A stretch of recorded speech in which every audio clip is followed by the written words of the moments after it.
এই কি কবি আৰু কালি কেলা বৰ ডাঙৰ ঘটনা নহয়। চোৰ এটাই কেলা সিন্ধি দিলে বুজিছ নাই। ডাঙৰ কেলা মস্ত গাত এটা কৰি কেলা সি সোমাবলৈ চাই আছে বুজিছ নাই। তাৰপিছত মাটি কলহ এটা ভৰাইছে। মই বোলো ডাঙৰ চোৰৰ বুদ্ধি কথা, মই বোলে এতিয়া একো নকৰোঁ।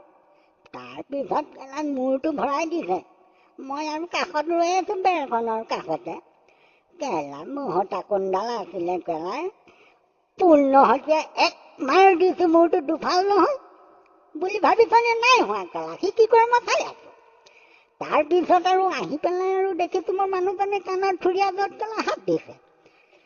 তাৰপিছত থুৰীয়াটো সৰুকাই লৈ গ'ল নহয়। মই বোলো এই কথাই কথা নহয় কেলা, মেচিদাৰখন আছিলে কেলা, মৌখি টাঙৰ তলৰ পৰা উলিয়াই পেলাই এক খাপ তাৰ হাতটো মাৰি দিছোঁ, হাতটো মাটিত বুলি ভাবিছনে নাই পৰা। সি কি কৰে মই চাই আছোঁ।